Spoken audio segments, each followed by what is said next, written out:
On that winter night in 1948, heavy snow fell over London when Emily Watson last closed the heavy oak door of the abandoned St. Margaret Orphanage. After 33 years of service, she simply walked away from the building as if she were just going for a short walk. The next morning, they found her dead on the banks of the Thames, with such a peaceful smile on her face as if she had finally come home. But those who still walk among the ruins of St. Margaret Orphanage know that Emily Watson never truly left the place where she spent every day of her life serving suffering children. Emily Watson began working at St. Margaret Orphanage when she was 20 years old. The Victorian-era building was already bleak and cold then, but for Emily, it became home. She woke every morning at 6 and worked until 10 in the evening, 7 days a week, year-round, without break.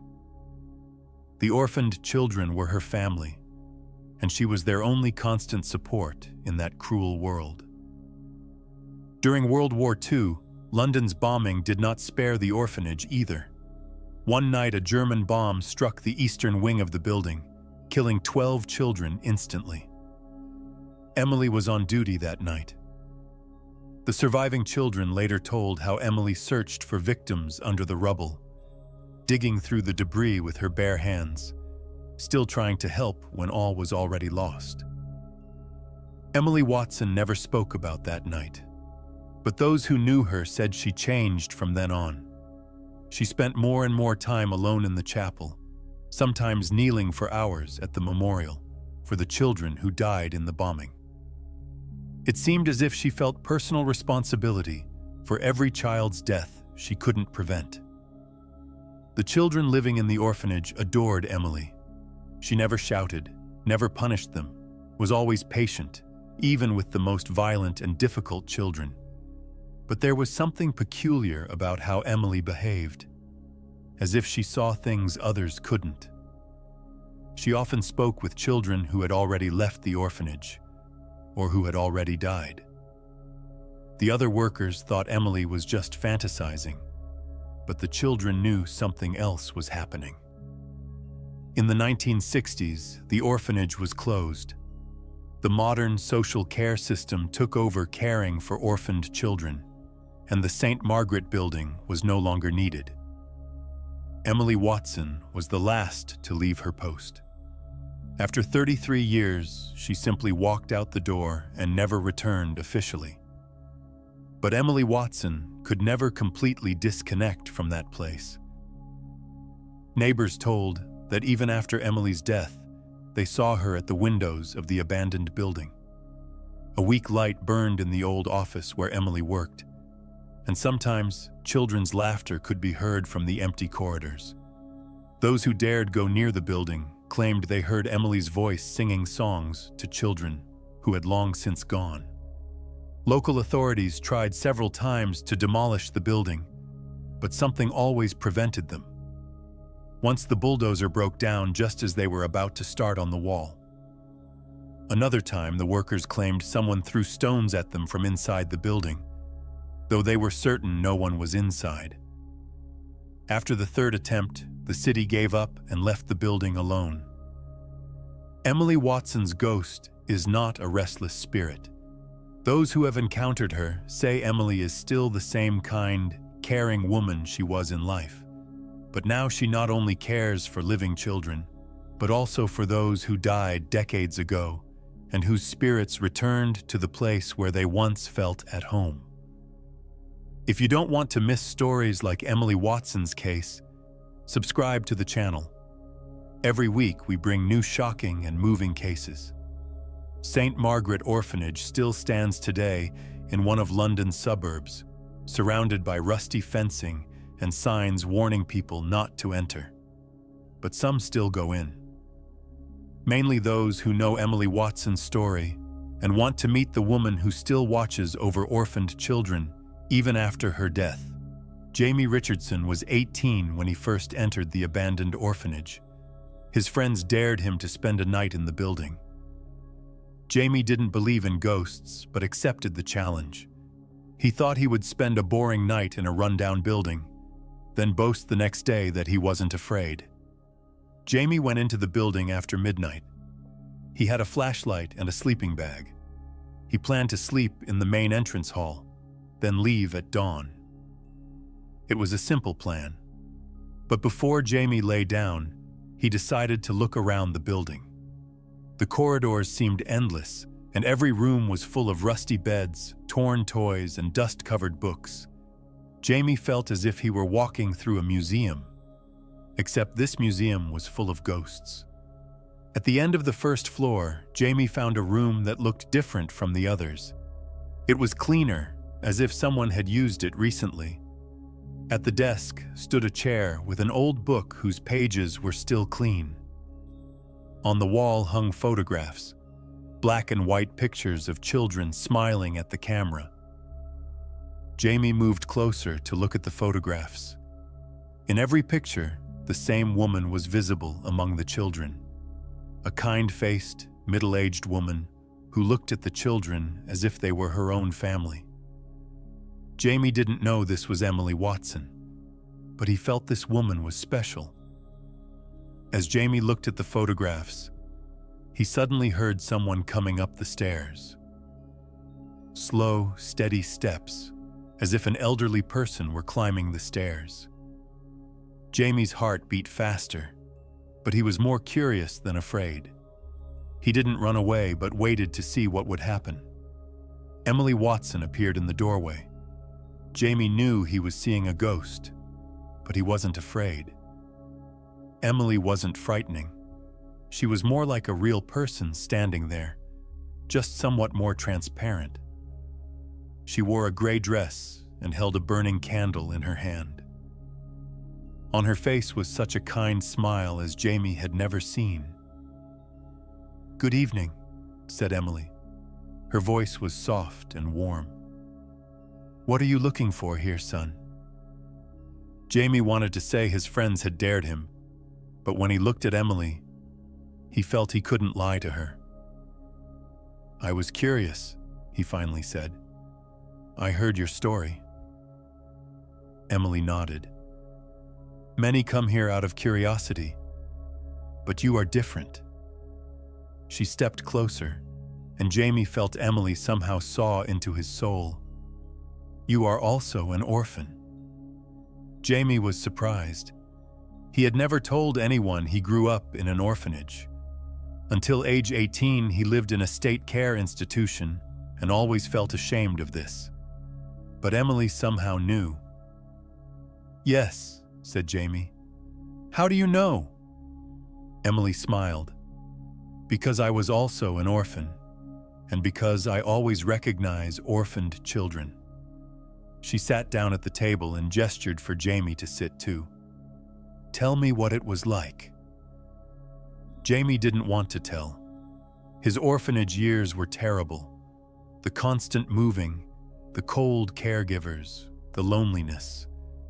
But Emily looked at him as if she truly cared, and Jamie felt he could tell her. They talked for 2 hours. Emily listened to Jamie's story and told him her own life story too. She said she was also an orphan and came to work at the orphanage because she knew what it was like when you didn't matter to anyone. "The most important thing for orphaned children is to have someone who loves them," said Emily.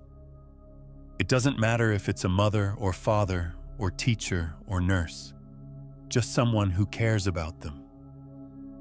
Jamie felt like crying. He had never met anyone who understood him so well. Emily didn't just listen to his words, but felt what Jamie felt. "Why did you stay here after death?" asked Jamie. Emily smiled sadly. "Because there are children here I still need to watch over." "What children?" Emily stood up and gestured for Jamie to follow. "Come, I'll show you." They went down the corridor, and Emily stopped at a door. When she opened it, Jamie saw a bedroom inside, full of beds. But these beds weren't empty. A child slept in each one. Jamie rubbed his eyes. He knew this was impossible. The building had been completely empty for decades. But still, there were those children, transparent figures sleeping peacefully in the beds. "These are the children who died here," Emily explained. "From illness, from bombing, or simply from sadness. They can't leave because no one loved them when they were alive. Now they wait for me." Jamie looked at the children. They seemed so peaceful, as if they were finally home.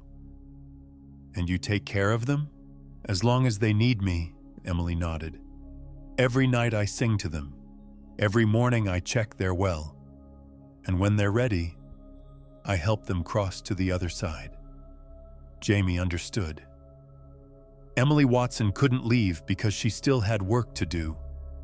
Those children who didn't receive enough love in life now got from Emily what they needed to finally go peacefully onward. Jamie spent another hour with Emily. Emily showed him the whole building, told the story of every room, and introduced him to the children who still lived there. Some children were curious about Jamie. They came to him and asked questions about the outside world. At dawn, Jamie said goodbye to Emily. "Can I come back?" he asked. "If you want," said Emily. "But don't come to seek thrills. Come to help." Jamie didn't understand what this meant, but he nodded. Jamie Richardson began the strangest friendship of his life that day. Every weekend he returned to the orphanage to spend time with Emily and the ghost children.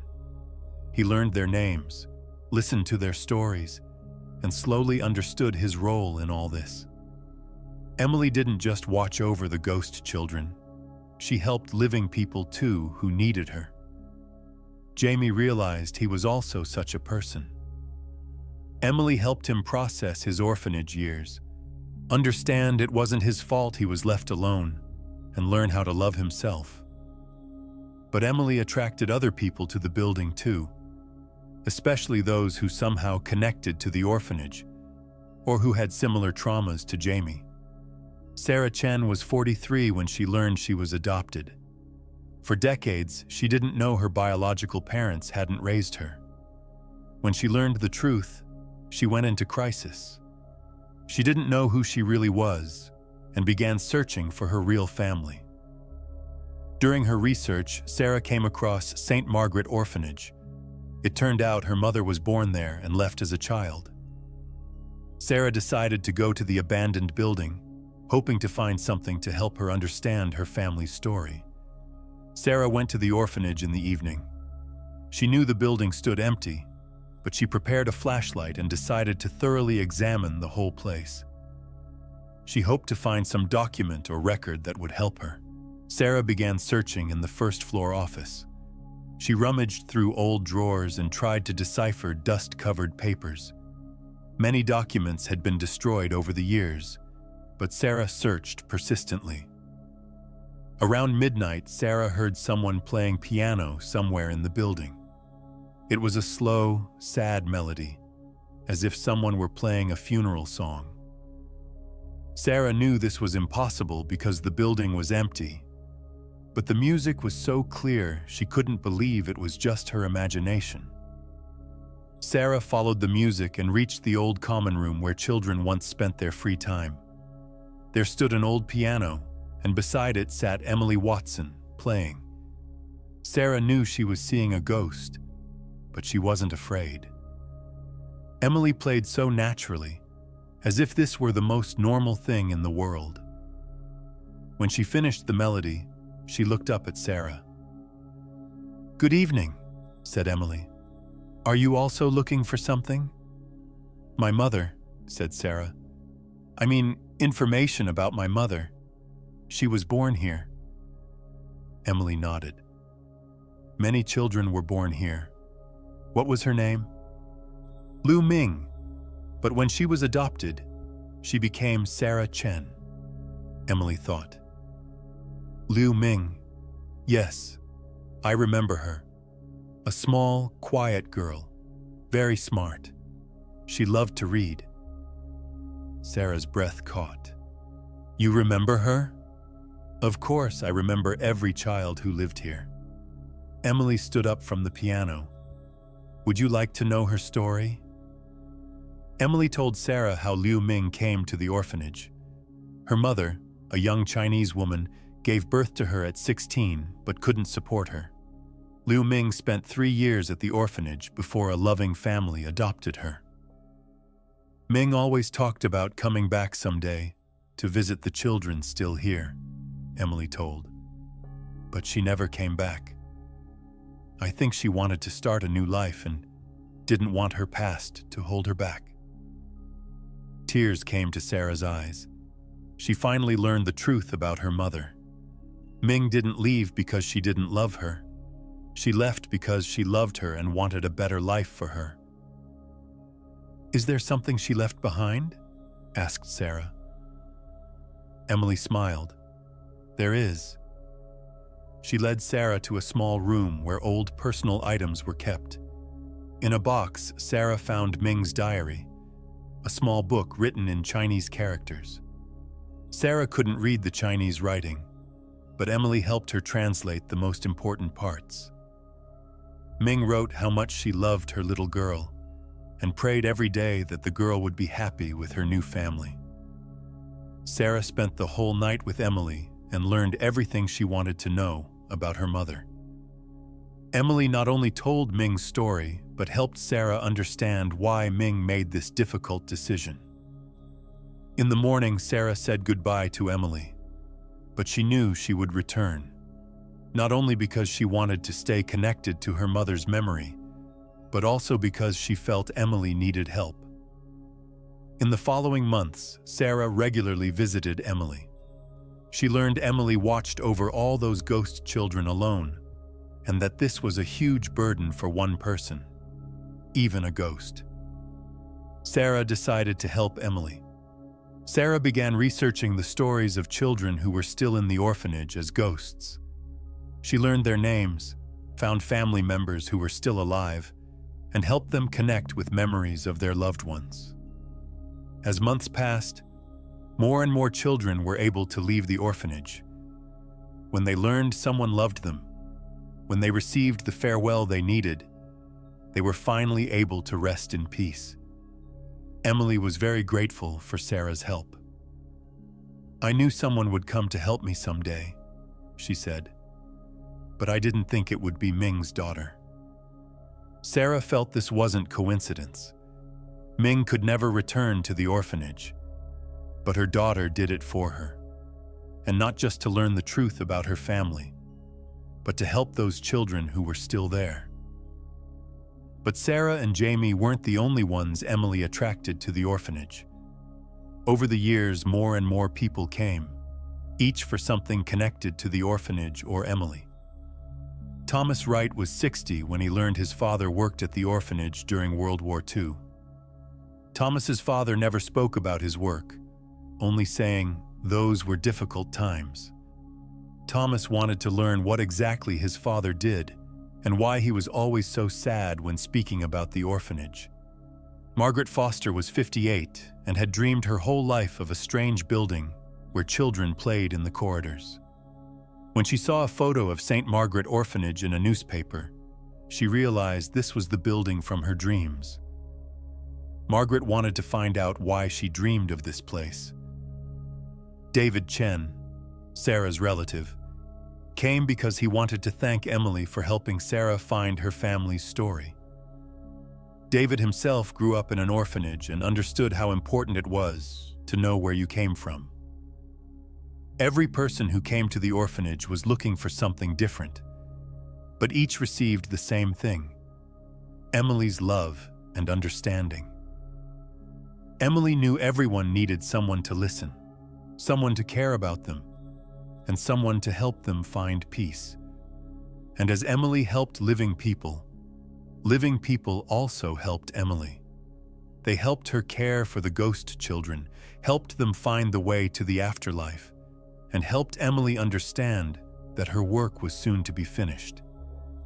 In recent years, fewer and fewer ghost children remained in the orphanage. Emily's work was slowly coming to an end. But Emily knew there was still something she needed to do before she too could leave. Emily never spoke about what that last thing was she needed to do, but those who knew her felt Emily was waiting for something or someone. The person Emily was waiting for finally arrived. Michael Watson was 30 when he learned he had a relative who worked at St. Margaret Orphanage. Michael was doing family tree research and discovered Emily Watson was his great-great-aunt. Michael had never heard of Emily because the family didn't talk about her. Michael became curious and decided to learn Emily's story. Michael went to the abandoned orphanage, not because he believed in ghosts, but because he wanted to understand why Emily was so important in the family that they even hushed up her name. Michael went to the building in the evening. He lit his way with a flashlight and slowly walked through the corridors. Every room was empty, but Michael felt he wasn't alone, as if someone were watching him. On the second floor, Michael found a room full of old photographs and documents. Among these, he found Emily's personal papers, letters, and a diary Emily wrote before her death. As Michael read Emily's diary, he understood why his family had hushed up Emily. Emily gave up her family when she began working at the orphanage. She decided the orphaned children would be her family, and she never married, never had children of her own. Emily's family didn't understand this. They wanted Emily to live a normal life, marry, have children, and take care of her own family. But Emily felt the orphaned children needed her more. Michael read in Emily's diary and realized Emily never regretted her decision. Emily was happy at the orphanage. The orphaned children loved her and she loved them. Emily felt this was her calling. As Michael read the diary, he suddenly heard someone coming up the stairs. Michael knew he was alone in the building, but he wasn't afraid. He was curious who might be coming. Emily Watson appeared in the doorway. Michael knew he was seeing his great-great-aunt, though he had never met her in life. Emily looked exactly like in the old photos. Kind face, gray hair, simple dress. But Emily was transparent and surrounded by a weak light. "Good evening, Michael," said Emily. Her voice was as warm as Michael had imagined. "How do you know my name?" asked Michael. Emily smiled. "Because you are the one I was waiting for. You are the only one in the family who is interested in me." Michael sat with Emily and they talked for hours. Emily told Michael her whole life story, her childhood when she herself became an orphan, her decision to work at the orphanage, and the children she cared for. "Why did the family hush you up?" asked Michael. "Because they didn't understand," said Emily. "They wanted me to be like them, start a family, live a normal life, but I knew my place was here, with these children."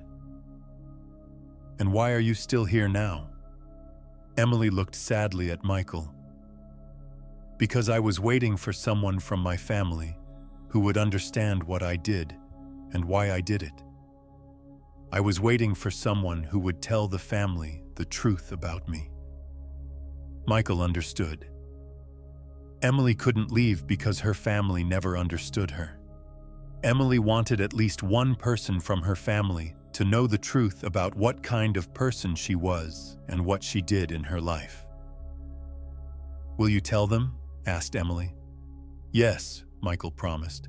"I'll tell them everything." Emily sighed with relief. "Thank you. Now I can go."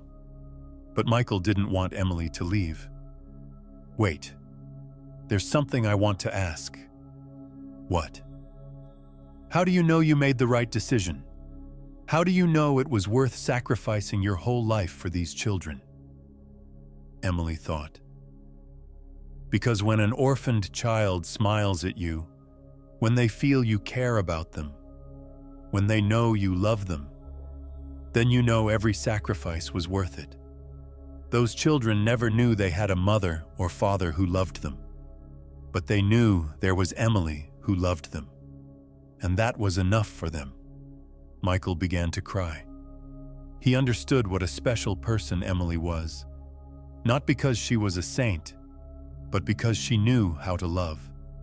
Such love that asked for nothing in return, only that the children be happy. "And what will happen to you now?" asked Michael. Emily smiled. "Now I can go. My work is finished. All the children I needed to care for have already gone to the other side. And finally, there's someone from my family who knows who I was." Emily stood up and moved closer to Michael. "Take care of yourself, Michael, and take care of the family too. Tell them I loved them, even when it seemed I was leaving them." Michael nodded. "I'll tell them." Emily put her hand on Michael's shoulder. Michael felt the warmth, even though Emily was a ghost. "I'm proud of you," said Emily. "You're the first in the family who tried to understand why I made the decisions I made." Emily slowly began to disappear. "God bless you, Michael. Take care of yourself, and don't forget, love is never a loss, even when it seems you get nothing in return." Emily Watson disappeared. Michael stayed at the orphanage all night. He walked through the building and tried to imagine what it was like when it was full of children and Emily cared for them. Now the building was completely empty, not just of people, but of ghosts too. Emily had truly gone. In the morning, Michael went home, but he knew he had to keep his promise. He began tracking down family members and told them Emily's story. Many were surprised when they learned the truth.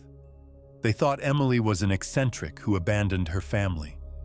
But Michael explained to them that Emily was actually a hero who devoted her whole life to serving others. The family decided to organize a memorial in Emily's honor. They collected Emily's old photos, letters, and personal items, and set up a small exhibition at the local community center. They told Emily's story to everyone who wanted to hear it. But Michael wanted to do more. He contacted the people who had met Emily's ghost over the years: Jamie Richardson, Sarah Chen, and the others. Together, they decided to create a foundation in Emily's memory. The Emily Watson Foundation's goal was to help children in similar situations to what Emily once was.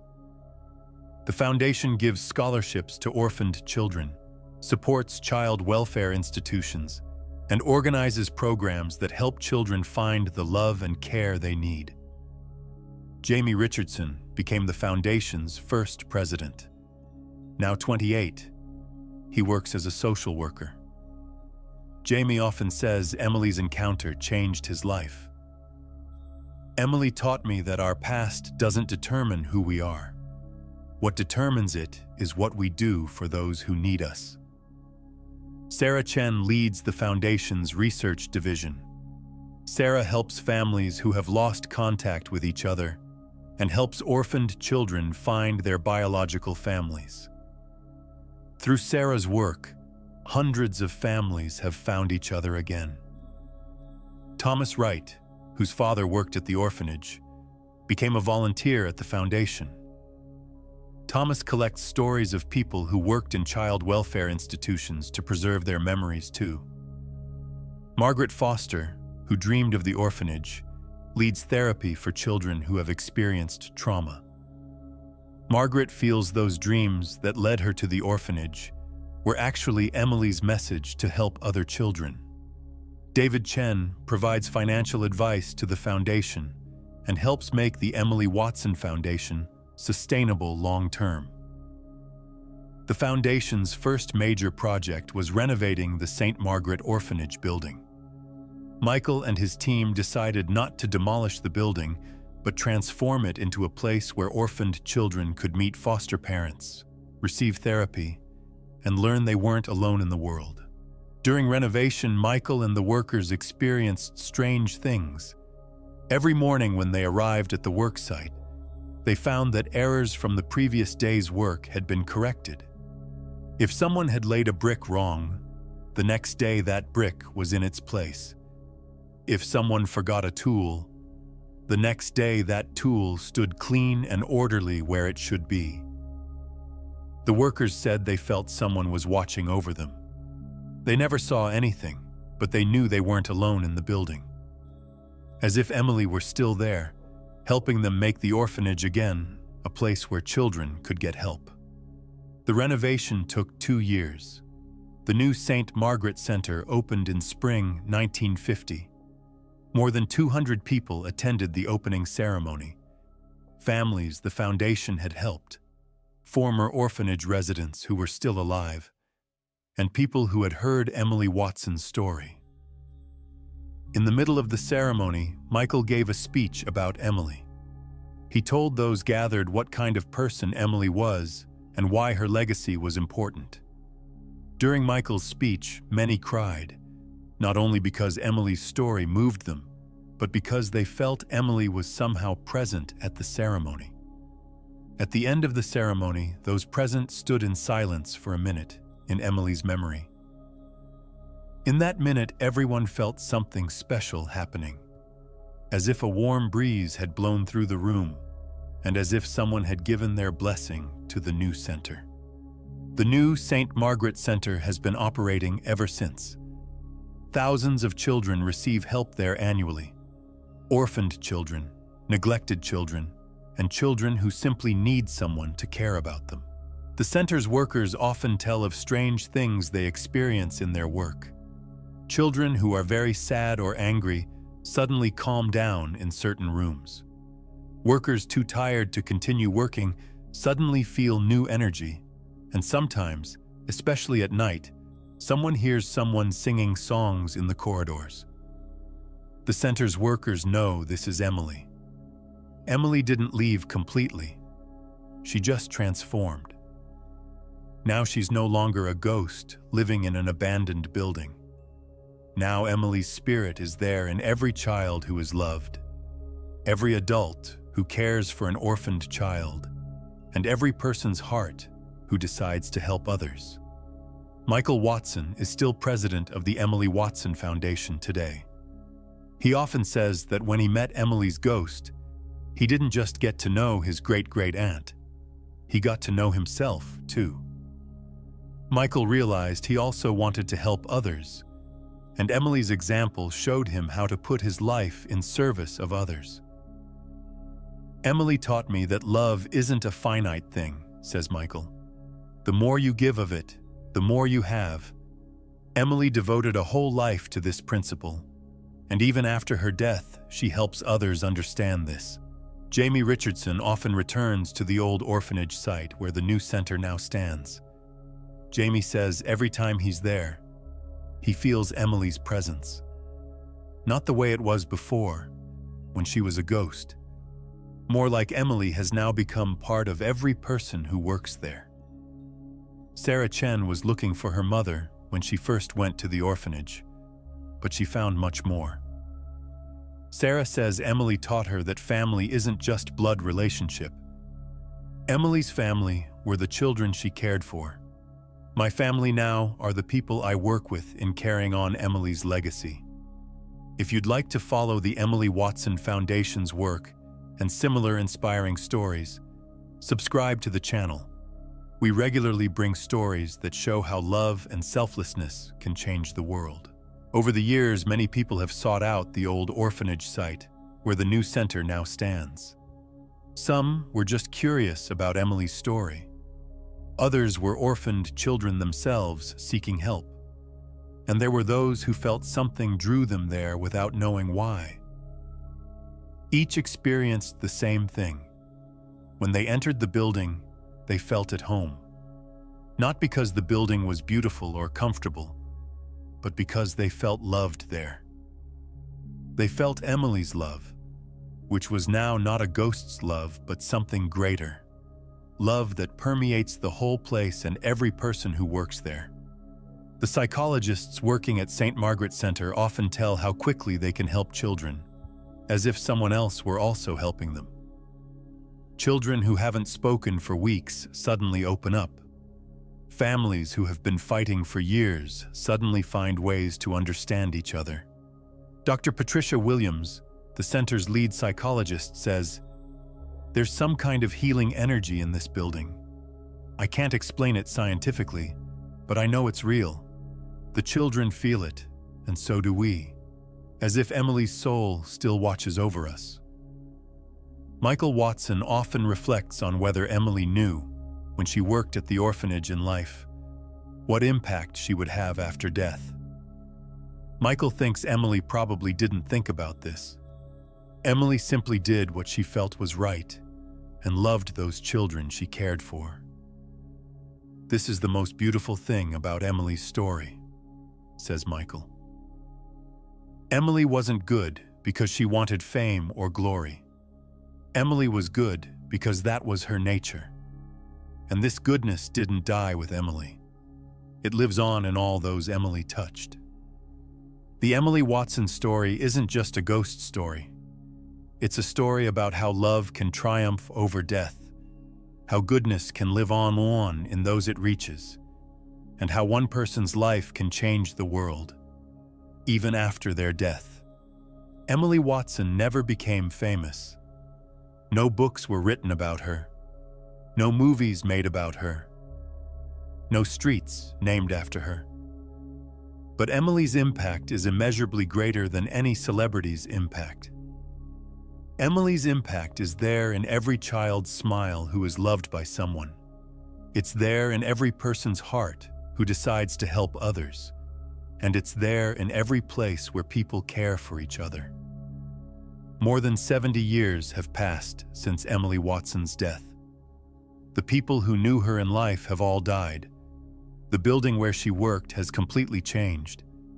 But Emily's spirit, not in the ghost sense, but the goodness Emily represented, still lives. Every year, on the anniversary of Emily's death, the Emily Watson Foundation holds a memorial at St. Margaret Center. People gather to remember Emily and share with each other stories that show how Emily's legacy lives on. At this memorial, there are always new people, those hearing Emily's story for the first time. And there are old friends, those who have followed the Foundation's work for years. But each comes for the same reason: to learn how to live like Emily lived. At this year's memorial, a young woman, Anna Murphy, attended for the first time. Anna is 22 and also grew up in an orphanage. Anna heard Emily's story from a friend and was curious what she could learn from Emily. After the memorial, Anna went to Michael. "I'd like to help the foundation," she said. "I don't know what I can do, but I feel I need to do something." Michael smiled. "Emily started the same way," he said. "She simply felt she needed to help. The rest will become clear." Anna has been a volunteer at the foundation ever since. She works with children who are now in the same situation she was in 10 years ago. Anna says when she works with these children, she feels Emily's presence. "I don't see her, I don't hear her, but I feel Emily is there with me, helping me find the right words." Anna's story is an example of how Emily's legacy spreads further. Emily helped Jamie. Jamie helped others. Sarah helped families. Michael helped create the foundation. And now Anna helps other children. Every person Emily touched passes on the love they received. This is Emily Watson's true miracle. Not that she returned as a ghost after death, but that the love she gave spreads in endless cycles, reaching new people in every new generation. Emily Watson no longer wanders the abandoned orphanage today. Emily Watson's soul is there in every person's heart who decides to help others. It's there in every parent who loves their children. It's there in every teacher who cares for their students. And it's there in every person who believes love is stronger than death. Emily Watson's story didn't end with her death. Emily Watson's story begins anew every day with every person who follows Emily's example. And this story will continue as long as there are people in the world who believe love is the strongest force in the universe. Emily Watson's spirit is indeed still there at St. Margaret Center, but not the way ghost stories usually go, not a transparent figure that haunts. Emily's spirit is in the love that permeates that place. It's in the smiles children give each other. It's in the helping hands workers extend to those who need them. And it's in the hope that fills every person's heart who enters that building. This is Emily Watson's true story. Not a horror story, but a love story. A story about how one person can change the world and how goodness can live forever in those it touches. Emily Watson will never completely disappear. As long as there are people who can love, who want to help others, and who believe every person's life is valuable, Emily Watson's spirit will live. And this is the most beautiful thing about Emily's story, that it never ends.